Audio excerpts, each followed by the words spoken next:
రోడ్ల మీద కోళ్ల వ్యాన్లకు బీర్ల వ్యాన్లకు సరుకు సామాన్లు మోసుకుపోయే బండ్లకు టక్కర్లు కాగానే సచ్చినోన్ పెండ్లికి వచ్చిందే కట్నం అన్నట్టు యాక్సిడెంట్ అయిన బాధల వాళ్ళుంటే కింద పడ్డ వస్తువులను జర్రసేపట్ల ఖాళీ చేస్తేందుకుంటారు కొందరు సమాజ సేవకులు. అయితే అందరు అట్లా ఆశపడేటోళ్లే ఉంటారని కాదు కానీ గా ప్రకాశం జిల్లాలో జరిగిన ఒక యాక్సిడెంట్ చూసి అబ్బా అన్ని పడ్డట్టు గీ బండ్లో ఉన్న సరుకంతా రోడ్ల మీద పడితే ఎంత బాగుండు అని మస్తు ఫీల్ అవుతున్నారట. ఇంతకు ఆ బండ్లో ఏమున్నదో తెలిస్తే షాక్ అవుతారు.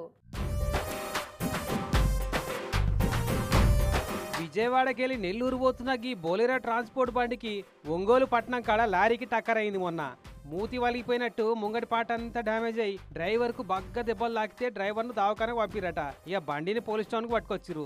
ఇంతకు లోపల ఏం సరుకుందా అని దర్వాజ తెరిచి లోపటున్న కాటన్లు ఓపెన్ చేసి చూసి పోలీసు వాళ్ళే షాక్ అయ్యారు. మొత్తం బంగారు నగలే. ఇక చూడు దగదగలు ఆడుకుంటా ఎట్లా మెరుస్తున్నాయో కవర్లల్లా. తీరొక్క తీరు నక్లెస్లు, హారాలు, చైన్లు, కమ్మలు, గాజులు అన్నీ ఉన్నాయి. అంతా ఒరిజినల్ బంగారమేనట. అన్ని బంగారు నగల దుకాణాలకు ఆర్డర్ల మీద సప్లై చేసే నగలట. తయారు చేసే కంపెనీ వాళ్ళు ఈ లాజిస్టిక్ కంపెనీ బోలెరోలో పంపిస్తుంటే టక్కరైంది.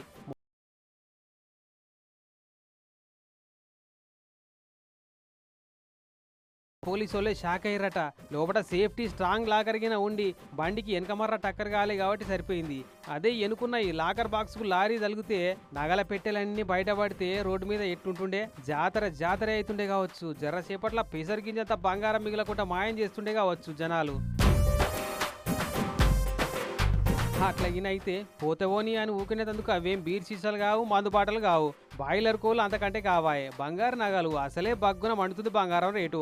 గిసొంటి యాలకు రోడ్డు మీద పడితే ఉంటాయా? అదృష్టం బాగుండి నయ్యమైంది ఆ కంపెనీ వాళ్ళది. ఇక నగలన్నిటికీ జీఎస్టీ బిల్లులు బరాబర్ ఉన్నాయా లేవా అని చెకింగ్ చేసిరట జీఎస్టీ అధికారులు కూడా వచ్చి. కానీ ఈ బండికి మన తానే టక్కరైందని తెలిస్తే ఎంత బాధపడతారో అక్కడ జనాలు. యాక్సిడెంట్ అయినందుకు కాదు, బంగారం కింద పడి దొరకనందుకు. అక్కడో లేనిది ఎక్కడోళ్ళకైనా అదే ఫీలింగ్ వస్తుంది కదా.